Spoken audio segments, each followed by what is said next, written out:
Assalamualaikum everyone. If you want to create this beautiful masterpiece, keep on watching. कमल कुछ इस तरह का आता है कि एक हेड पीस होता है और एक जो बॉटम पीस होता है।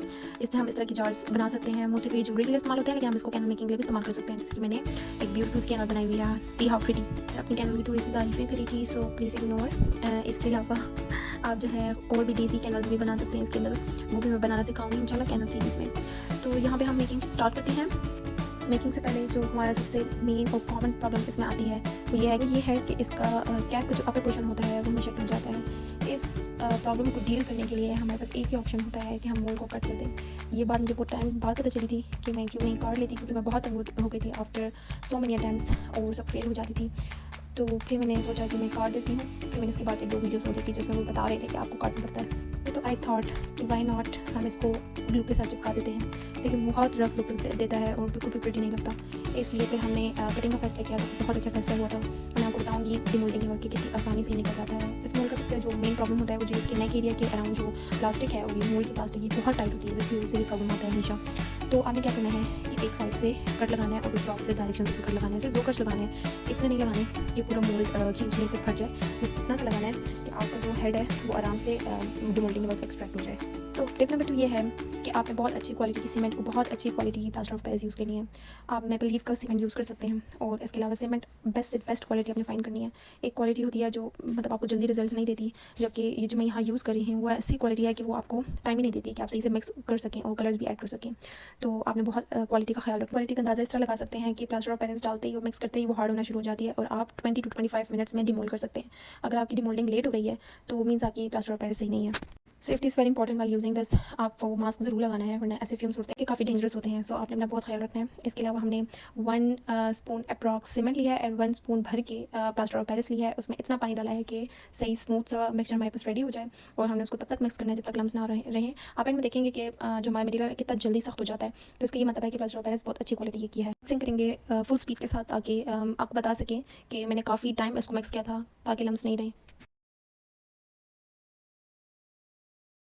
मिक्सचर स्मूथ इनफ हो जाए विद नो लम्स तो आप जो है अपना कलर ऐड कर सकते हैं। यहाँ पे हमने वाइट चुना है, इसलिए हम डायरेक्ट पोरिंग शुरू करेंगे। पोरिंग से पहले आप मेक श्योर करें कि कोई मोल्ड में एक पार्टिकल भी ना हो, पानी ना हो। फिर आपने आराम आराम से पोरिंग करनी है और साथ साथ टैप टैप करते जाना है। जैसे कि मैंने आपको बताया था कि हमारा मटेरियल काफ़ी हार्ड हो रहा था, इसलिए हमने बहुत क्विकली ये काम किया है। तो आपने उसी हिसाब से पोरिंग करते जाना है। मोस्ट कॉमनली मिस्टेक जो लोग करते हैं कि जब देखते हैं कि मटेरियल हार्ड हो रहा है तो दोबारा पानी डाल देते हैं। ये गलती किसी ने नहीं करनी, क्योंकि प्लास्टर ऑफ पेरिस जो है ख़राब हो जाती है दोबारा पानी ऐड करने से। एक ही दफ़ा आपने पानी ऐड करना है और मिक्स करना है, इसके अलावा दोबारा पानी नहीं डालना। इसके अलावा एक और मोस्ट प्रॉब्लम जो आती है वो ये आती है कि जो बेस है हमारी ये मटेरियल डालने के बाद ओवल हो जाती है सर्कल की बजाय। तो आपने बहुत ख्याल रखना है कि आपने जब टैप टैप करना है तो एंड में उसको सर्कल की शेप ज़रूर देनी है, वरना वो ओवल की शेप ले लेता है अक्सर और आपका जो बेस है ना वो ओवल हो जाती है इंस्टेड ऑफ सर्कल।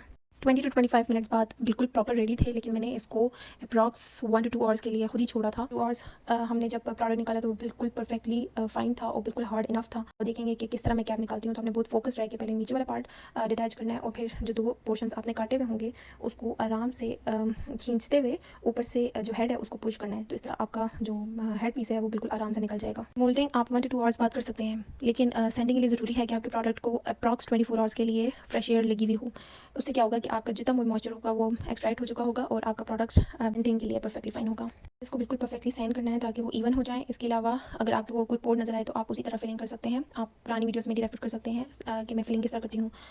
इसके अलावा हम ब्रश करेंगे जो एक्सेस डस्ट होगी और उसके बाद हमारा टाइम आता है वार्निश के लिए। वार्निश के लिए मैं ब्लूबर्ड का ग्लॉस जो है पॉलीयूरेथेन क्लियर कोट जो है इस्तेमाल करती हूँ। वार्निश है ये, और इसको आप डायरेक्ट भी इस्तेमाल कर सकते हैं, इसको पानी में भी डाल के इस्तेमाल कर सकते हैं। मैं डायरेक्ट इस्तेमाल करती हूँ क्योंकि ये बहुत अच्छी शान देता है। इस तरह आपने ब्रश की मदद से लगा लेना है। अगर आपको ये डिफिकल्ट लग रहा हो तो आप बाय फिंगर्स भी लगा सकते हैं बहुत ईजिली। बस फिंगर्स को थोड़ा वेट करते जाएँ और ये जो क्लियर कोट है उसको लगाते जाएँ। मैं जो है वार्निश जार के अंदर भी करती हूँ ताकि फिनिश बिल्कुल नीट आए और बिल्कुल प्रॉपर कोई डस्ट अटैच ना हो, क्योंकि सीमेंट प्रोडक्ट होता है अक्सर उसके साथ डस्ट अटैच हो जाती है। वार्निश लगाने से क्या होता है कि आप उसको डस्ट ऑफ कर सकते हैं बहुत इजीली और वो आपके सीमेंट के साथ अटैच नहीं होती। वार्निश को 1 कोट भी इनफ होता है, आप जो है 2 कोट्स भी कर सकते हैं और इस तरह हमारा प्रोडक्ट रेडी हो जाता है। Much for watching, keep sharing, liking and support my small business. अल्लाह हाफिज़।